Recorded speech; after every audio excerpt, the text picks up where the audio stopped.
Here's another example, and this is looking at nasal allergies and passive smoking.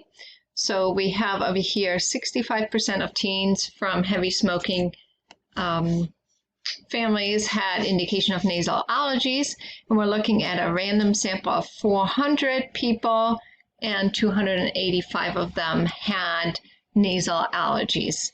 So right away we see over here we have a percentage given. That's our probability of success of 0.65. Then we have our sample size given, and this is actually our number of successes over here.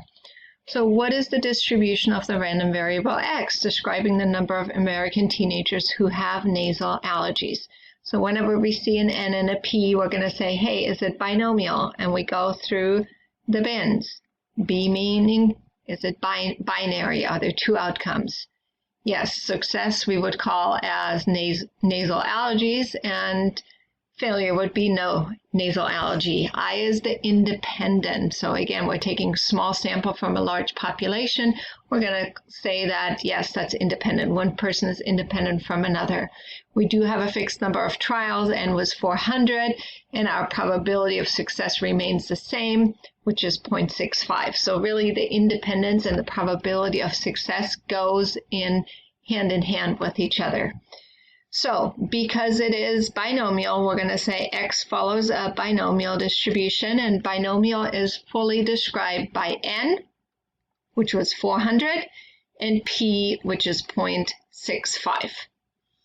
Now we're going to go on to find the mean and the standard deviation, and then we're going to check our rule of thumb to see if it's also approximately normal. So we'll come back to this part after doing b over here. So for our binomial distribution, the mean is equal to n times p, which is 400 times 0.65, and that's 260, and our standard deviation is the square root of n times p times q. That's the square root of 400 times p is 0.65, and q is just 1 minus p, so that would be 0.35. So q is always our probability of failure, and that is 9.54. Now we can go back and say, okay, looking at our rule of thumb,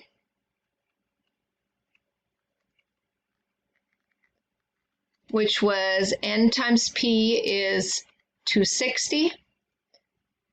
And since we're looking at a total of 400, that means n times q is equal to 140. So both of those are at least 10. So we can also say x follows an approximately normal distribution with parameters of our mean and our standard deviation, which we just calculated, so 260 and 9.54. Then it asks us, is the San Diego County result of 285 unusually high? Why or why not? And in order to figure out if something is unusual, we can actually look at it from two angles. The one would be to find the z-score, and the second one would be to look at the probability of it happening. So let's look at it both ways. The first one, we're going to calculate the z-score.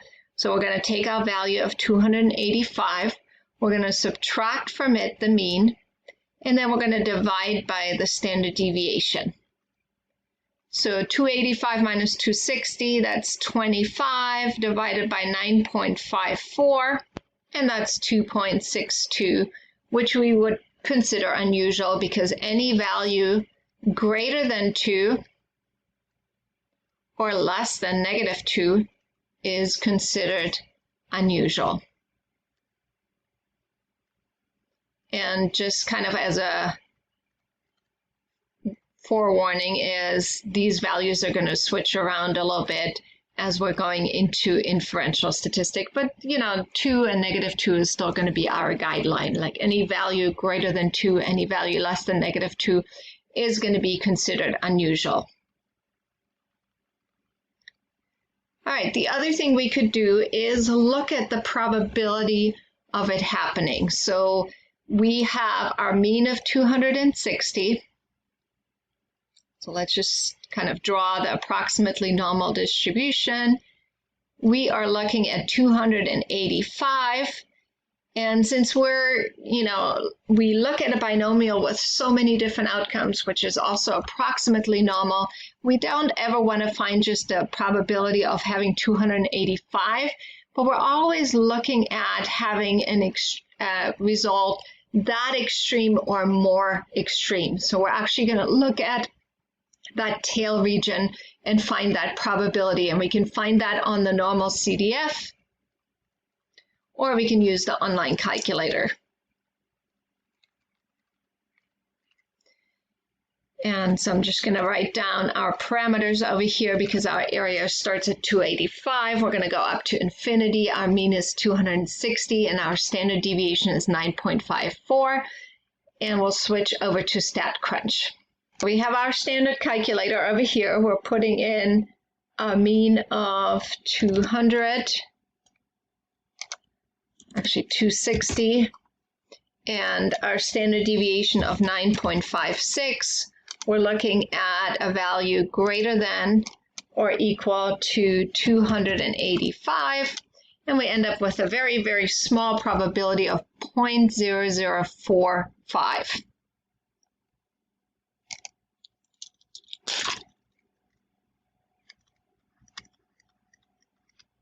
Meaning this is very, very unusual. In general, we would consider a probability less than 0.05 to be unusual. So two ways to look at it. We can either find the z-score and see if that's an unusual value, or we can find the probability of getting a result that extreme or more extreme, and comparing it with 0.05 as our threshold value.